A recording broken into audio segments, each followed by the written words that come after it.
Hola, ¿qué tal? Vamos con el tema 17 y 18 que no está completo. Esto va a ser simplemente un poco contar las mutaciones y que es uno de mis temas favoritos. Y bueno, allá vamos. Vamos a empezar por el principio, que es una mutación. Una mutación son alteraciones al azar del material genético. ¿Vale? Perfecto, son alteraciones que pues, vamos a tener en nuestro ADN o ARN, en caso de que seamos virus, de, y que bueno, y que van a ser de diferentes tipos y que nos van a afectar de diferentes formas. Vale, ¿cómo nos van a afectar las mutaciones? Y por decir un poquito como qué tipos de mutaciones hay, etcétera. La primera serían las beneficiosas, que van a aumentar las probabilidades de supervivencia de la especie, lo que dijimos en el vídeo anterior, los cuellos de las jirafas. Las perjudiciales, que van a disminuir la probabilidad de supervivencia, ya que pues van a poder provocar procesos de cancerosos o congénitos, ¿vale? Y las neutras, que pues en realidad pues no aumentan ni van a disminuir la probabilidad de supervivencia. Es un poco lo que os decía sobre la variabilidad intraespecífica, que no sabía exactamente por dónde enfocarlo, ya que, bueno, es que había cosas que podían ser neutras, beneficiosas o perjudiciales.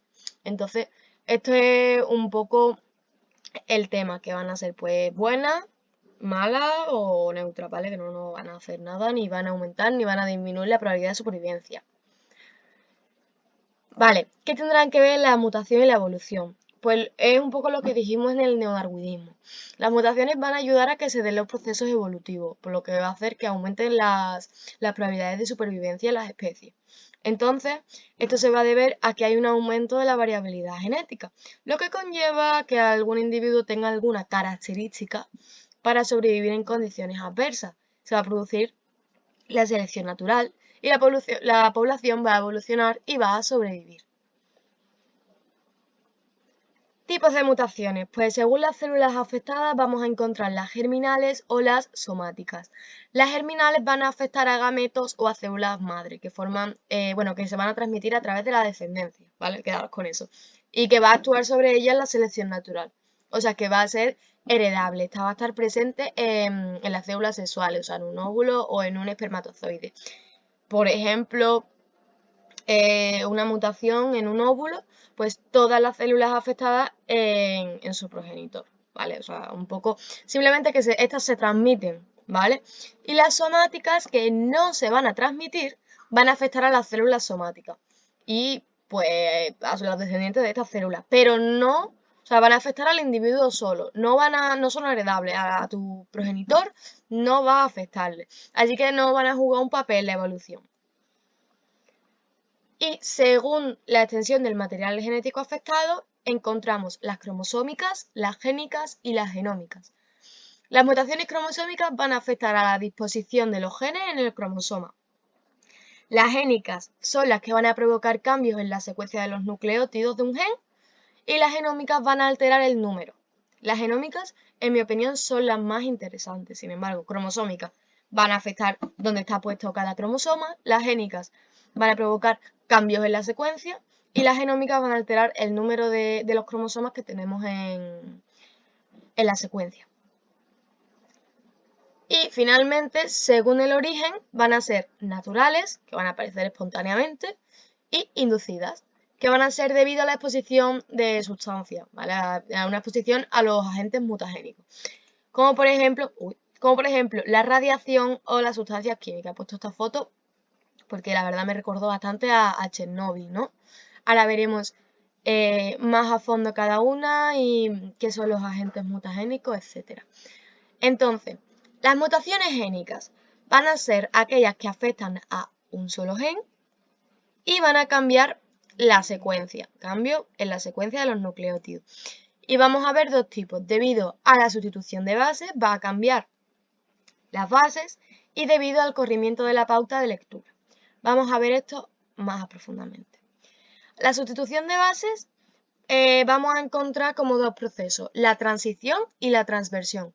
En la transición se va a cambiar con el mismo tipo de base. Esto estaría mal, ¿vale? O sea, esto lo voy a tachar. Por el mismo tipo de base, una púrica por una púrica, ¿vale? Bueno, aquí. Y La transversión va a ser un cambio de base de distinto tipo, una púrica por una piriminídica. Ya está, no es... Hay como eso, como dos tipos. Podemos cambiarlo por un mismo tipo de base, una piriminídica por una piriminídica o una púrica por una púrica. Y en la transversión va a ser el cambio de base de distinto tipo, una púrica por una piriminídica, por ejemplo. Una adenina por una guanina. Y ya estaría. Y las mutaciones génicas por el corrimiento. Pues vamos a ver también como dos procesos, la inserción y la delección. En la inserción se va a añadir un nuevo nucleótido que antes no estaba. Si antes, por ejemplo, teníamos una secuencia, me la voy a inventar, ¿vale?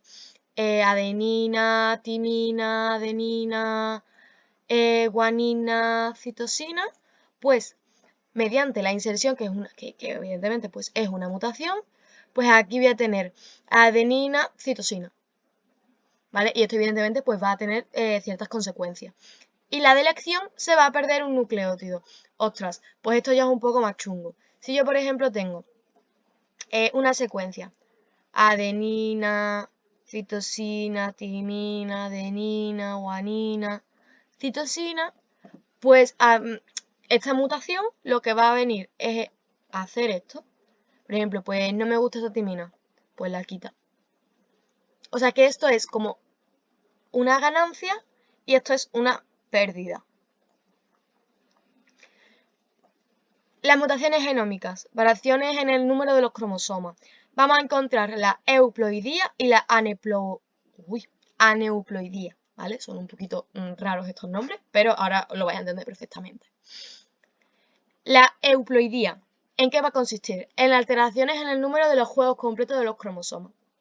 Por ejemplo, la monoploidía, va a faltar un juego completo. Y la poliploidía, vamos a encontrar combinaciones cromosómicas de 3, de 4, incluso de 5, aunque esto ya no creo que pase en humanos, ¿vale? Pero es simplemente esto. Alteraciones en los juegos completos de los cromosomas.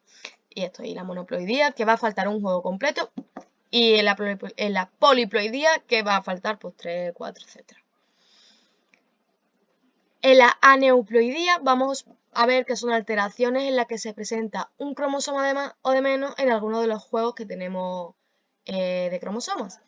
En la monosomía va a faltar un cromosoma. Vamos a encontrar el síndrome de Turner, en el que va a faltar un cromosoma sexual, por lo cual, si...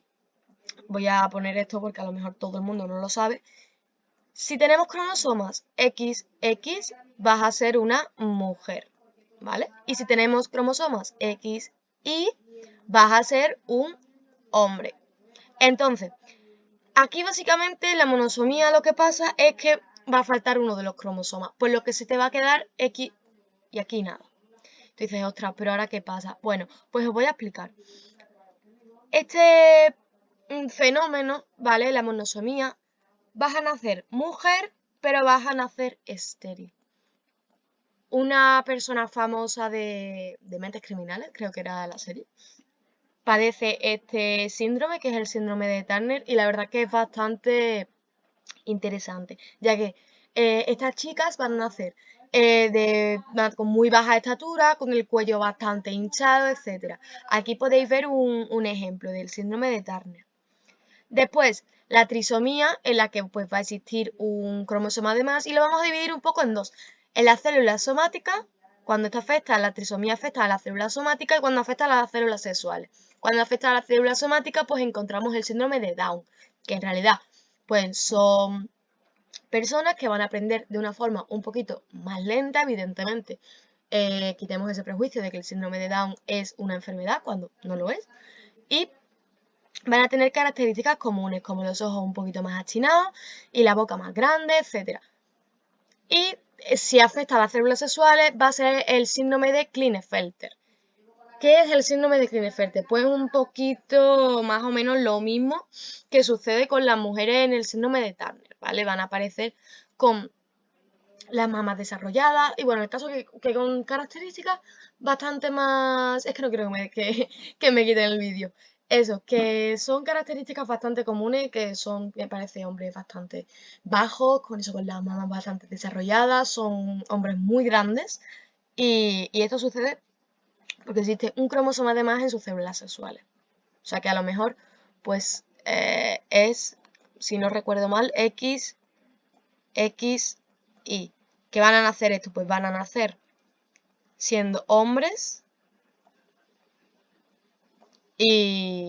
pero con estas características. Si no recuerdo mal y no recuerdo el nombre del síndrome, me tenéis que perdonar, había uno que era X y Y, que eran hombres bastante altos, muy delgados y también un poco con ese patrón de las mismas características. Bueno, aquí pues los ejemplos, ¿no? Que os he estado poniendo: síndrome de Turner, de Klinefelter y síndrome de Down. Llegamos un poco a lo interesante, ¿qué son los agentes mutagénicos? Pues van a ser aquellos factores pues, físicos o químicos, nos da igual, que van a aumentar la frecuencia de las mutaciones en los seres vivos y van a actuar pues dañando la composición del ADN o su estructura o todo lo que hemos dicho antes. Va a ser, si son físicos, pues no sé, vamos. Bueno, ahora hay ejemplos, de hecho. El que estos van a ser factores de cualquier tipo que van a aumentar la frecuencia de las mutaciones. Sí, de hecho, aquí están los de estos. ¿Los físicos cuáles son? Pues pueden ser ionizantes o no ionizantes. Los ionizantes van a ser los rayos X y los rayos gamma, que van a romper los cromosomas y van a modificar las bases nitrogenadas. Y los no ionizantes, que pues, son los rayos UVA, pueden provocar la aparición de cáncer de piel y que esto pues como os explico, va a provocar como que dos bases nitrogenadas se peguen, ¿vale? Este sería, esta imagen que la verdad que es un poquito desagradable, es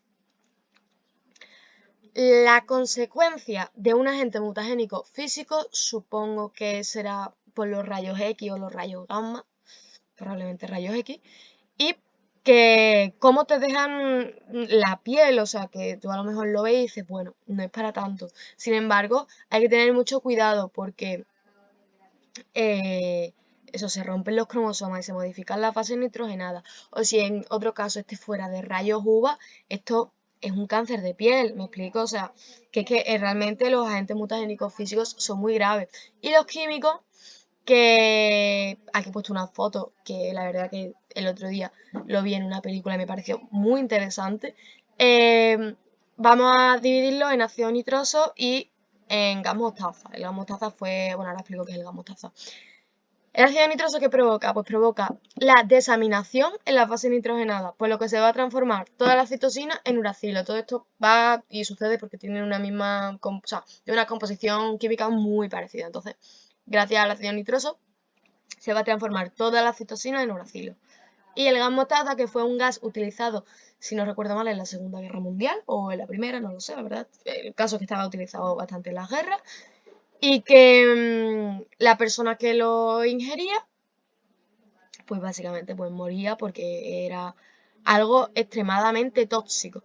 Aquí podemos ver un soldado. Y también en agentes mutagénicos químicos, lo que dije antes un poco de Chernóbil, ¿no? La radiación. También lo podríamos meter en físicos quizás, pero bueno, la radiación, ¿no? Que podéis buscar miles y miles de ejemplos de lo que pasó en Chernóbil y de las consecuencias de las mutaciones. Y bueno, ya está, pasemos a qué es un tumor. Un tumor es una masa de células que se dividen sin control alguno, ¿vale? Y van a existir benignos y malignos. Los benignos, los tumores benignos, van a crecer lentamente y las células se van a mantener juntas, ¿vale? Aquí lo podéis ver que, pues, bueno, no podéis ver que crecen lentamente, pero sí que las células se mantienen juntas. Y los malignos van a crecer rápidamente y se van a extender por todos los órganos próximos. A lo que nos lleva principalmente al cáncer, que es un tumor maligno, ¿vale? Producido por la proliferación incontrolada de una célula. O sea, que la célula se va a dividir, a dividir, a dividir sin control alguno. Y se va a expandir por los tejidos. Eso es un cáncer. A lo que llamamos cáncer es un tumor maligno. Las células van a tener la capacidad de dividirse, ¿vale? Y van a ser insensibles a las señales de inhibición de crecimiento. Es como si nuestra célula, voy a explicarlo un poquito mal y pronto, es como si nuestra célula tuviera un radar que dice, pues ya paro de dividirme. Pues como si ese radar se rompiera y siguiera, y siguiera, y siguiera, y siguiera. Y no hace caso a las señales que le están diciendo de, oye, para de reproducirte, para de reproducirte. Entonces, pues finalmente pasa esto. Van a tener un potencial replicativo ilimitado, o sea que no van a parar. Ellas pueden seguir ahí todo el día. Y bueno, van a tener capacidad de apoptosis y van a ser células poco diferenciadas, que es a lo que vamos a llamar esta extensión a la metástasis. Y bueno, ya finalmente los órganos vestigiales, que van a ser órganos y estructuras de un organismo que pues aparentemente han podido perder la totalidad o parte de la función original durante la evolución, como por ejemplo el coxis, ¿vale? Que es como, digamos, un restillo, como si hubiéramos tenido una cola anteriormente, ¿vale? Y que debido a la evolución pues se va haciendo cada vez más pequeño y pues ahora actualmente no tiene ninguna función real, ¿no? Eso también nos pasa a los humanos con el apéndice, ¿no? Que se dice que en realidad pues el apéndice no sirve para nada y que está ahí por tema evolutivo.